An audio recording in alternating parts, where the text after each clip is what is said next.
That was a perfect setup for our next presentation. We're going to ask Bob Mann from the Wabasha community to come up and talk about plan giving and other tips of the trade, so to speak. Bob, thank you. Thank you.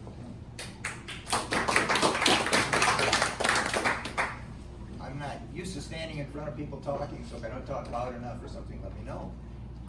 David, we have a microphone if you want it. What's that? We have a microphone if you want it. They'll tell me if they want it. You guys want me to talk to a microphone? Can you hear me? Okay. David came up with a lot of good points. Okay.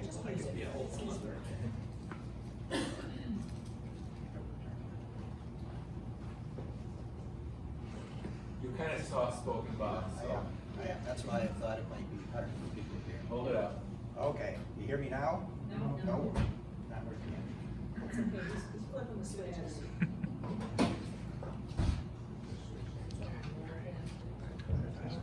Oh, okay, here we go. Anyways, I was saying David came up with a lot of good points. My talk today is going to be how to get there. It's really tough to go in and ask somebody for money if you haven't done your due diligence beforehand. And so that's kind of what I'm going to be talking about today. First of all, I'm a dentist by trade. I'm not an expert when it comes to plan giving. I've been in the Wabasha Wabasha Kellogg Area Community Foundation for 8 years. I've been president for 7, and actually my term limits were up this July, so I've been involved in that for quite a bit. I've been in Wabasha for many years, been a dentist for many years. I've kind of semi-retired. I'm only working a few days a week, so I have more time to do things like this. That's how I got involved in the Community Foundation in Wabasha. It started, and they just asked for volunteers, if anybody would be interested in doing that. I volunteered right away. It was just a way, the community's been so good to me and my community and helped support myself and my business that it was just a way for me to give back. And so that's how I got involved. I've been involved in quite a few boards at the Wabasha level, but I'm not a good fundraiser. That's always been a tough thing. I mean, at the dental office I can ask for money, but when it comes to fundraising outside of there, I'm not so good at it. But all I can do is I can tell you what we've done over the last 8 years. We've had a lot of trial and error, and so I'm just going to give you some of my wisdom for that. We've had a good board. I was talking to somebody today that just kind of got a board together, and everybody, it took us a year when we got the board together, the people that volunteered to be on a board, to get together and really decide what direction we wanted to go. Everybody has different ideas. As he said, you put people together and you have all these different ideas coming in, and it took us a year to figure out what kind of mission statement we wanted, what we wanted to do, and where we wanted to go before we went public. So it takes a lot. So what we've learned over the last 8 years, I'm just going to point out a few things, that everybody must believe in the foundation's mission. If you have board members that are just kind of against what you're doing or have different ideas, and you go out to the public and talk, and it's a small community, so they hear everybody's talking, and if everybody's not in the same direction, people are not going to be on board with what you're doing. And so everybody really has to be on the same page. Another thing that our board, we've kind of talked about is, we've been around for 8 years now. If our foundation disappeared today, would the community miss us? If they don't miss you, you're probably not doing what you need to do. So nobody's going to give money if they don't think you're doing much. The other thing is we do give a lot of grants, and we're pretty involved in the community. We are, I hate to say braggarts, but anytime we do something good or give a grant, we make sure it's public. If people don't know what you're doing, they're never going to give you money and support you. So we're in the newspaper, we're on Facebook, we're on Instagram, we have a big, nice website. Smith, of course, helped us put the website together. If you want to go to wkacf.org, you can see what our website looks like. They did an awesome job with that. But I mean, it's just, and our newspaper's been good. We write our own articles, we take our own pictures. To ask them to come to every event is a lot, so we do all that, and we submit it to the paper, and they've been very good in putting it in the local newspaper. So that's, like I said, you can't get enough communication out to the public. Very important. Another thing we started doing just a few years ago is annual goals. We always had annual goals. You sit down in January and you say, what do you want to do this year? And so we talk about goals, and everybody picks out their goals they want, and then you do it again next year, and nobody ever looks at them again. So this year, what we did is we had every board member write down 3 goals, at least 3 goals that they wanted the board to do for the next year. And so everybody sat down and wrote them down. We put them in a committee of about 3 or 4 people that put all those goals together, and a lot of them were duplicates. But we came back and we tried to narrow them down to 8 to 10 goals. You get too many and you're never going to accomplish them. So we go back to the board approves them, or we discuss them and approve them.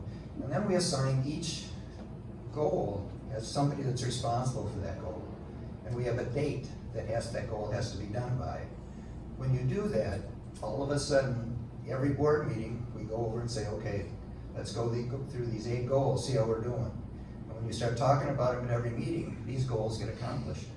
And so it works out really well. So it's just one, because before that, we weren't getting our goals accomplished, but that really made a difference.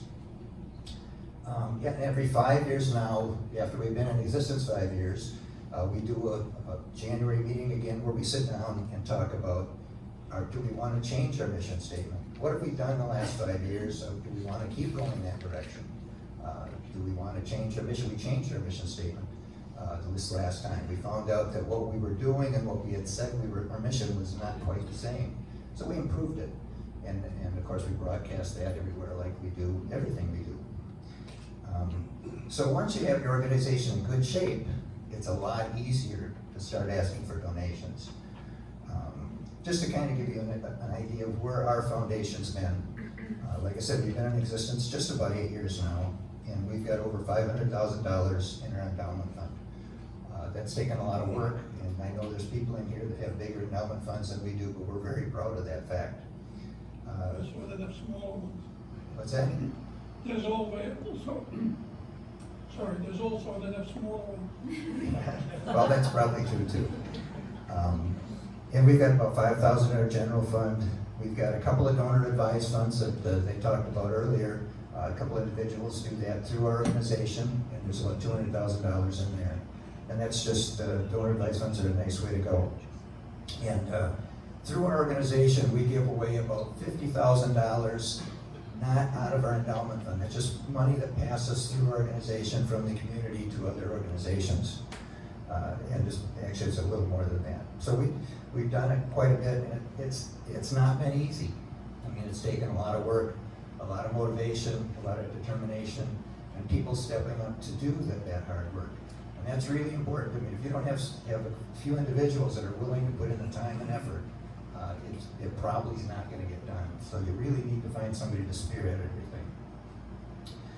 We're still not where we want to be. You know, I said we have $500,000 in our endowment fund. Our goal when we started this was to have $500,000 in our endowment fund by the year 2027. We made it a little early. So now by 2027, we want to have $1 million in our endowment fund. And we're well on our way. And if we do that, and we give away 5% back to the community every year, you can imagine what kind of money you're talking about. And the community can really benefit from that.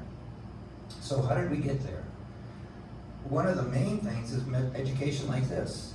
I've been to many of Smith's gatherings and people talking, and I picked up a lot of education. And just talking to other foundations and finding out what they're doing, I think I've learned more that way and picked and chose what worked for other organizations and brought them back home and did it in our organization. So that's been good. And Smith has been kind enough to send me to a couple of plan giving meetings in the cities. So education is probably key. And one of our goals for our board is to attend one of these meetings, at least one. Every board member needs to attend one of these meetings or some other meeting that relates to board membership every year. Just to give you a plan gift definition that we've been using is a gift made with somebody else's help. 80% of planned gifts come from professional advisors. They come from people, but they're directed to the organization or to an organization, like donations, like Dave was saying, they go through them. And so what we did in town to kind of spur this up is we offered a free lunch to anybody that handles people's money in town. We have bankers, insurance agents, accountants, financial analysts, anybody that we could think of that handled people's money, and we invited them in for a free lunch. And it was just a weekday.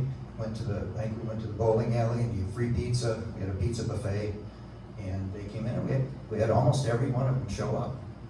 And we sat and talked about, you know, what we did, just to let them know what our organization was doing and what we wanted to do. And talked to them about, you know, we exchanged ideas. We asked them if there's any way we could help them do their business better. And that was, you know, since we know these planned gifts come from professional advisors, we want to make sure they know who we are and what we're doing. And that was very good. It worked the first 2 or 3 years. And then by the 3rd year, unfortunately, we're in a small community where it's the same people over and over that come in that already heard you already. So so we have to change the way we're doing it. We do make sure that all these people do get the Smith newsletter that talks about planned giving and keeps our name in their ideas. And we've had several of those people now. And there's 2 or 3 of them that we get from their office through their clients. We get pretty good donations every year, and they'll send 5 or 6 donations from their clients to our organization. So that's worked out really well for us. We're still looking for a way to kind of continue that somehow. So if you have an idea, we're always looking for good ideas. Let's see. Skip ahead here. The other thing about a planned gift too is 90% of planned gifts you don't know about. You don't know until they pass away. And so what we do is the majority of your donations come just like us. I mean, events, fundraisers, things like that. So you get 90% of your gifts are going to be that way.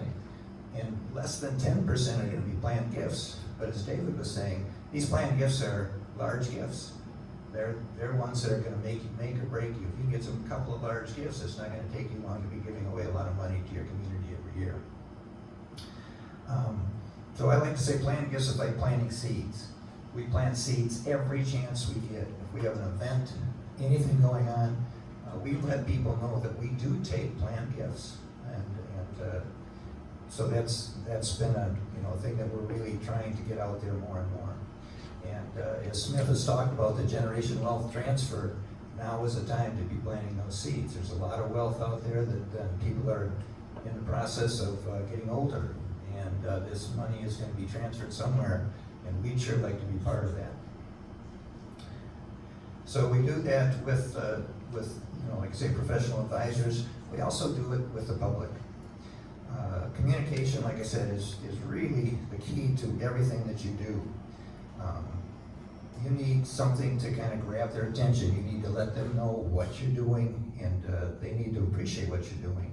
Ours, when we first started, the biggest thing we did is we offered free pool passes to all area youth.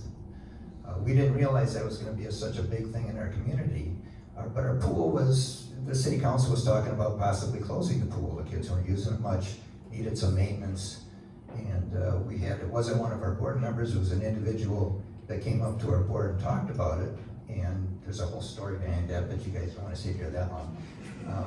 But anyway, we came up with this free pool pass, and so all the area youth got free pool passes, and it didn't matter how much money they had. We didn't give it just to the needy kids, we gave it to everybody. The pool now has been a lot invested back into the pool. It's the community gathering spot for all kids. And it's just crowded, and they have a great time. And we didn't realize how beneficial that was until we were in all our parades in town. We have an old truck with a big sign that says Wabasha Kellogg Area Community Foundation on the back. And we were driving through and we kept getting applause. And I'm in the truck, I had no idea what we were getting applause for. And all of a sudden a few people yelled out, "Great pool pass, great pool pass," and realized that kind of what put us on the map. We do a lot of other... What do you pay for that program each year? It costs us $9,000. and that's free pool pass for all area youth. We have Wabasha and Kellogg, that's actually to transport the kids from Kellogg by bus to the school, so they have a few pickup spots around the edges of Wabasha and Kellogg, and they transfer them back and forth to the bus runs off and on during the day. So for $9,000, that's been, we've, you know, when we have a pool pass fund, and it was so profitable that we had to stop asking every year for pool pass money because we have more pool pass money than what we know what to do with. So we've got that running for a few years yet without asking for a lot more money. So we're trying to get that money in other ways. We've done, you know, like a local backpack program. I know there's a lot of those around there. We provided the seed money for that to get that started in Wabasha. You know, we've done, well, one of the things that we did was we do a local giving program. We've got lots of service organizations in town. During COVID, these service organizations need extra money. They're not getting as much money as they'd like from the government. And these are people that help your friends and neighbors. And so we started a program where we send out a flyer just like this, and it lists all these organizations on it, and people can mark the ones they want to give to and how much money they want to give to each of these organizations.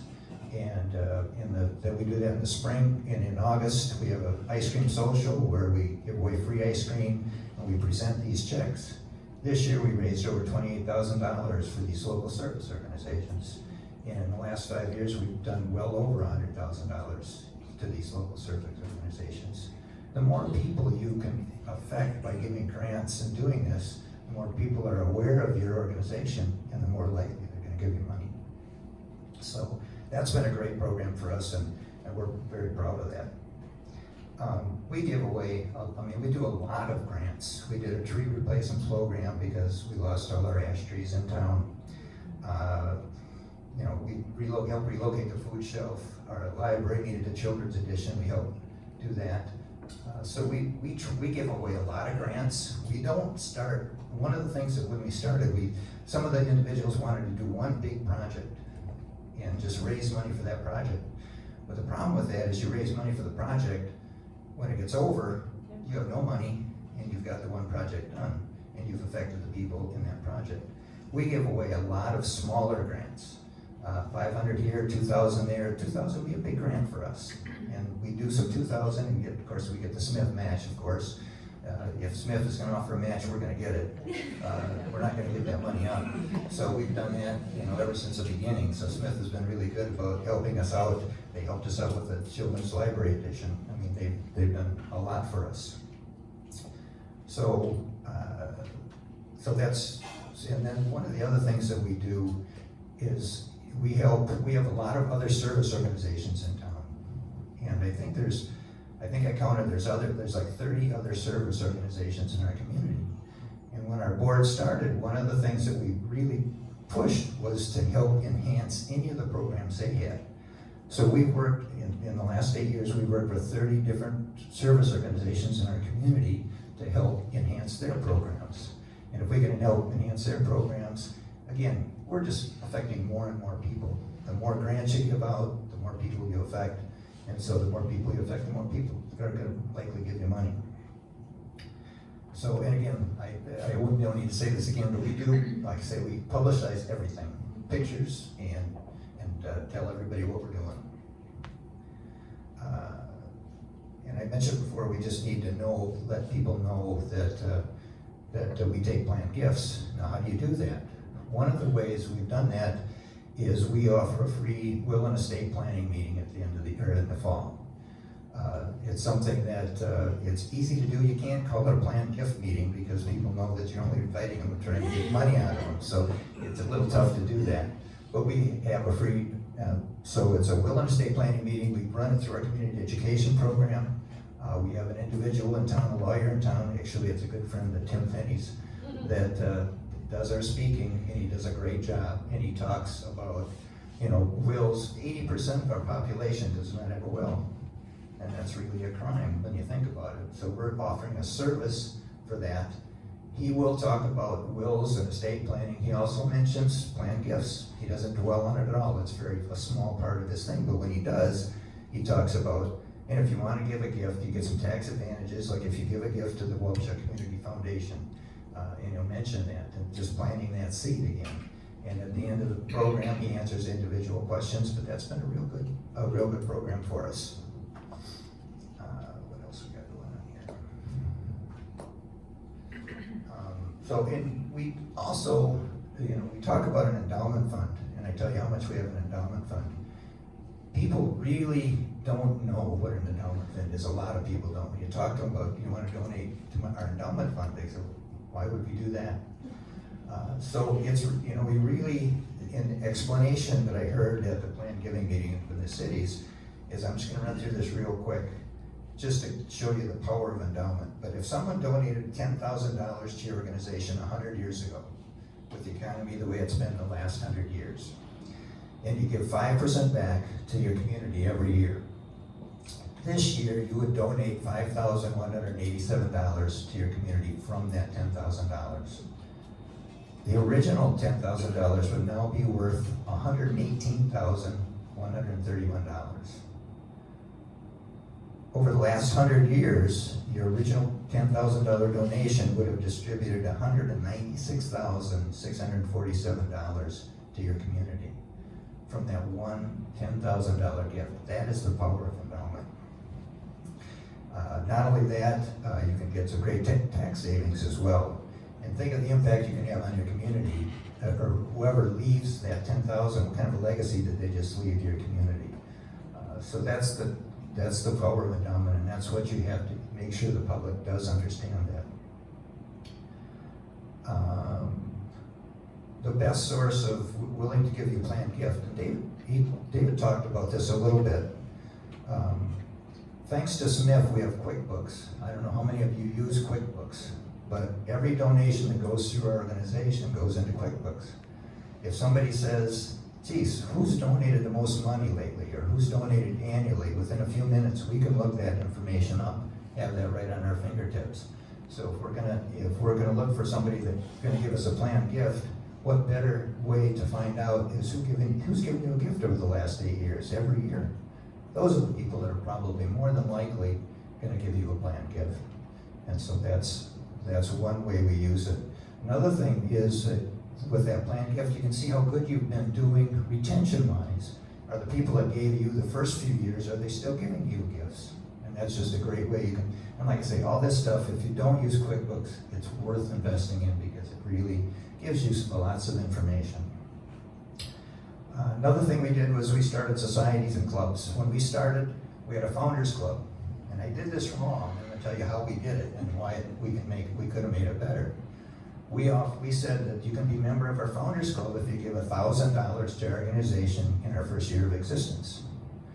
And we had 60 individuals do that, so we ended up with $60,000. And we have a plaque that every event we have, we bring out this plaque with all these 60 people's names on it and post it. And so that was been really good.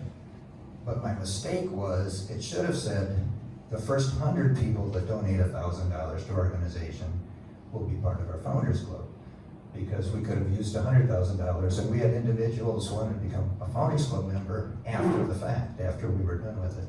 And so we left $40,000 on the table, unfortunately. But we also have a Legacy Club, and anybody that donates $1,000 to our organization every year is part of our Legacy Club. And we don't put that on plaques, it does change, but we put a poster up with all these people's names on it. So again, every event we have, those names are out there so everybody can see, unless they choose not to.